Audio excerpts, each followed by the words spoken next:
Start recording. Today we are talking about concentrations, and specifically we're going to be talking about molar concentrations, and I'll explain what that means in a moment. But right now, before we start anything, I would like you to think about the words concentrated, concentrated, and dilute.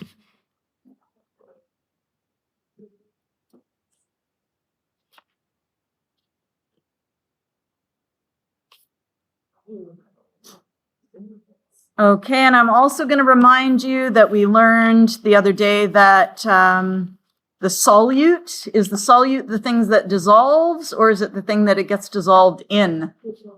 The thing that dissolves, and the solvent is the stuff it gets dissolved in. So I would like you to chat with your neighbors about what does it mean to be concentrated and what does it mean to be dilute. Probably you've heard those words like in your just regular day, everyday life. So see if you can come up with a definition. Okay.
All right, anyone want to tell me what they think concentrated means?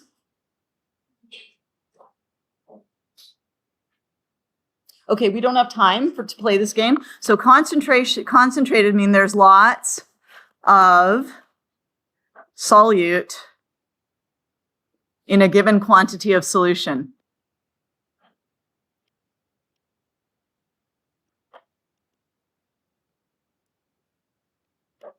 And dilute means there's not very much. Solute in a given quantity of solution. So we are going to be looking today at how to measure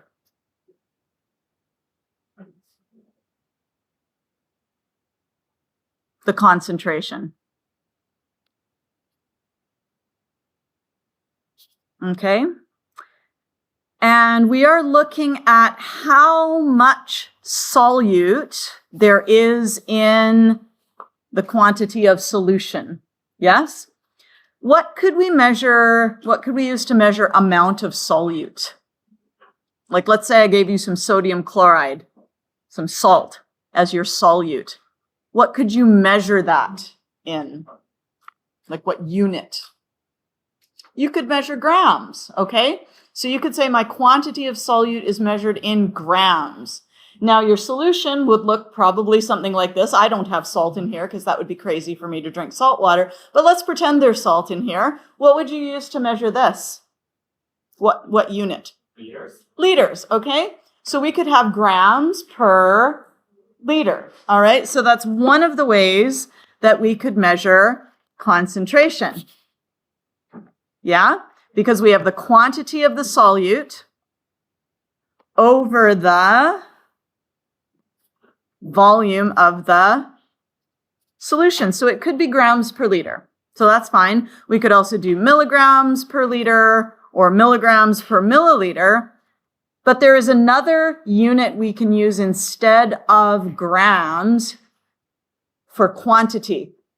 And we've just been spending a lot of time with it. Moles. Okay, so we could measure it in, instead of grams per liter, we could measure it in moles per liter. So quantity of solute. So we could have moles of solute per liter of solution.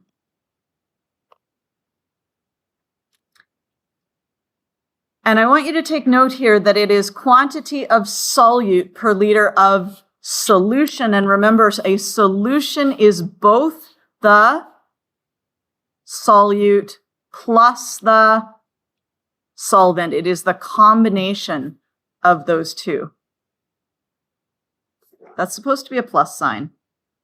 I'm going to get rid of that. Move it over. There we go. Plus the solvent. So when we go to make a solution, there is a specific way which we have to make it. And if I want to make 1 liter of solution, I am not going to use 1 liter of water. Any idea why not?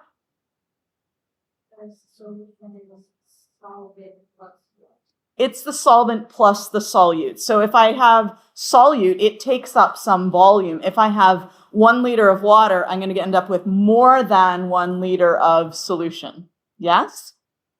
So this is like a little illustration of that process. Here we have a piece of equipment. This is called a volumetric flask. And I'll show you one of these tomorrow, but for today, we'll just look at the picture.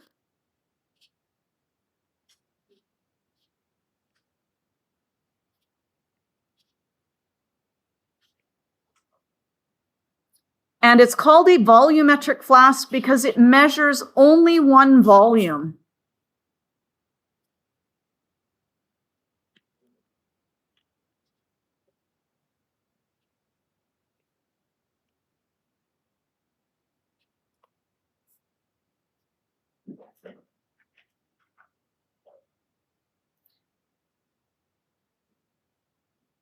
So if you want to make 1 liter of solution, you need to pick a volumetric flask that measures 1 liter. If you want to make 500 milliliters of solution, you need to pick a 500 milliliter volumetric flask, a smaller flask, okay? And they will each have a calibration mark that tells you once you have reached 1 liter. So really, these flasks are only good for making solutions. That is their purpose, okay?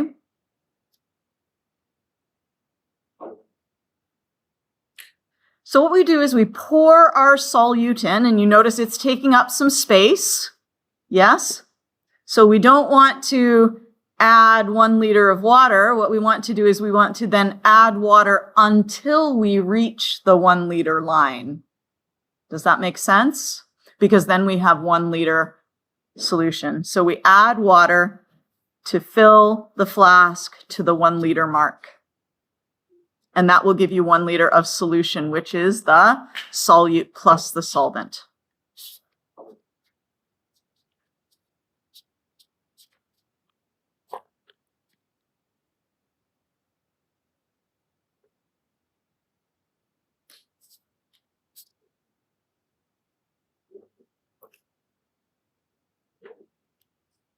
Now, this is what would happen if we added 1 liter of water. Here is our 1 liter mark. Yes, but our volume is more than 1 liter. And we don't even know how much more than a liter because there's no other markings on here. So we do not even know the volume of solution. We just know it's too big. Okay?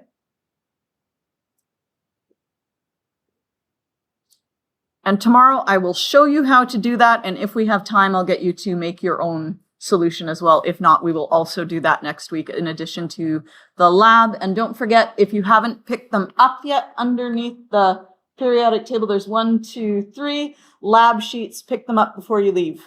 Okay? You're not going to do anything with them tonight. So I guess if you were to pick them up tomorrow, it would be okay too. I don't know what I'm talking about. So there we go. All right. So that's how we make a solution. And if we don't want to work in grams per liter, we will probably express it in moles of solute over liters of solution.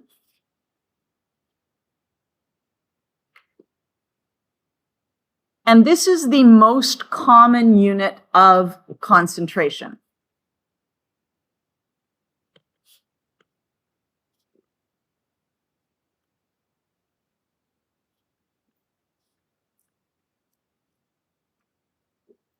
And just in case you're wondering what that little n is doing up there, that's how I do like blah, blah, blah, shun. So concentration. Yes? And so you'll see me do things like solution.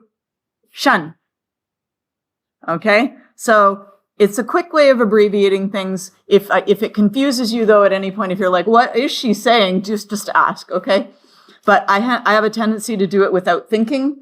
So let me know if it confuses you. All right?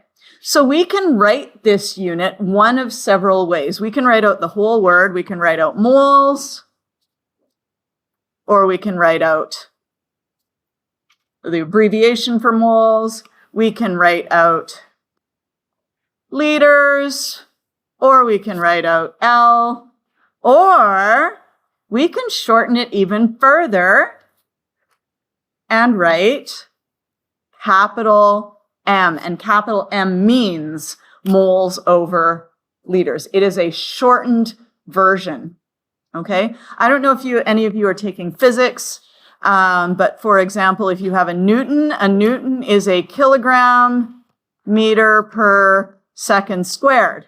Yes, but we don't always write out kilogram meter per second squared. We often just write Newton. Yes? So it hides those units. But it is convenient to write, okay? So a few things you need to know about this. First of all, this letter as a unit is pronounced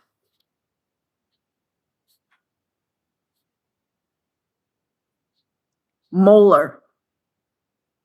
So if you see the capital M, it's pronounced molar. So if we had 1.0 moles per liter, that would be the same as saying 1.0 molar. Okay, and that's a capital M. So those two are the same.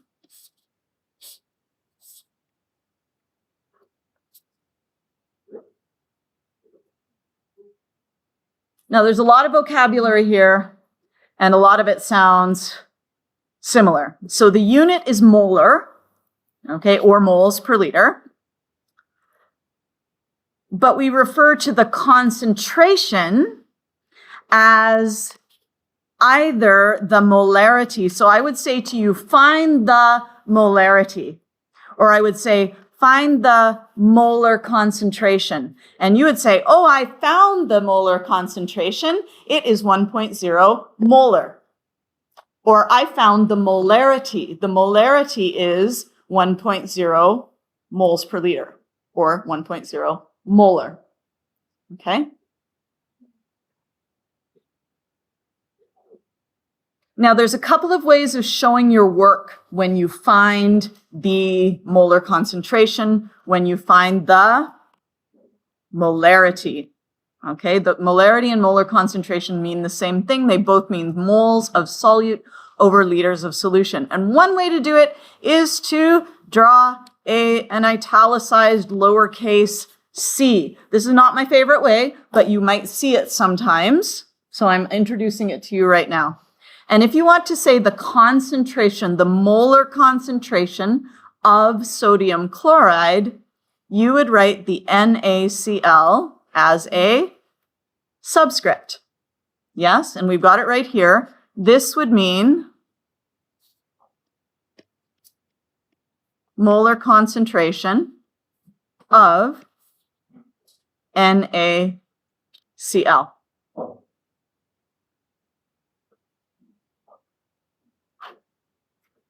Now, I don't like this method because number one, is it a capital C? Is it a lowercase c? Always hard to tell, especially if you're writing it. And if you're typing it, God help you, you've got a subscript. And let's say you wanted Na2SO4. Now you have to do a subscript within a subscript.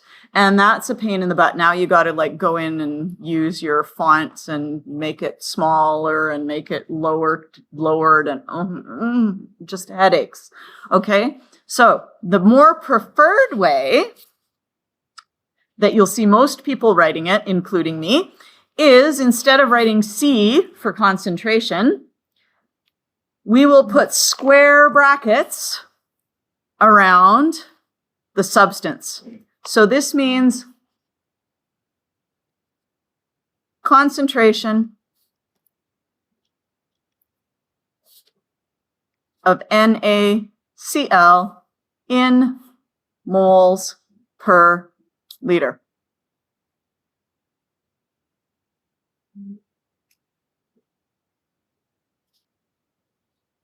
IE, do you guys remember what IE means?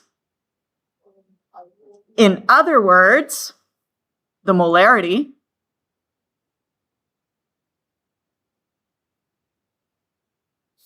i.e. the molar concentration.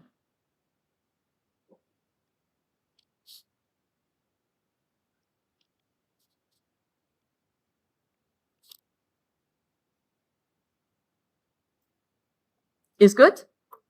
So if you want to say concentration of potassium permanganate, you would write the formula for potassium permanganate and you would put square brackets around it. Okay? So when you're calculating it, there are two formulas you can use and either of them are acceptable. You can write C equals N over V. So C is the concentration, right? C is the concentration, V is the volume, and N is the number of moles. So it's the moles over the liters. So it is the number of moles of solute over the volume of the solution, not the solvent, but the solution. Okay? Or you could simply write it as square brackets with your substance inside those brackets, and you can put the moles of X over the liters of solution, and off you go. Okay? And I'm going to have you do some practice problems on this, so I'm going to really, really quickly walk you through the two examples. Okay, so we have on the next page 0.25 moles of Li2CO3. Okay, and they're dissolved in enough water to make 460 milliliters of solution. You could show your work for converting milliliters to liters by doing the conversion, or you can simply move the decimal place 3 places to the left. If you're comfortable with doing that, if you're okay saying, I know that 460 milliliters is equal to 0.4600 liters, you can just do that. So if you're comfortable doing that in your head, perfectly good.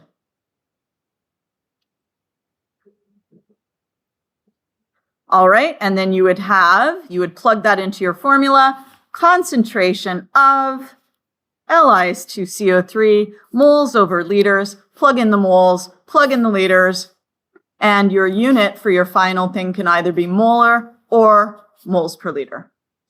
Is good? Okay, one last example. Every time if you're asked for something with the square brackets, remember that means concentration in moles per liter. What if you're given grams? What would you do? Right. Convert it to moles, and you all know how to do that, yes? Okay, so you would say, here's my KOH. I use my molar mass to convert it into moles. And then this is liters. I don't need to convert it into liters. It's already liters. So you take your moles and divide by your liters, and you get your final answer. Okay? So your homework is this stuff, plus if you did not watch the 1.5B video, Okay, then finish watching it and filling in the sheet. And I realize that you may not have because you had a quiz today. So I'm realistic, right? So it's on Teams, and the video itself is posted on Teams.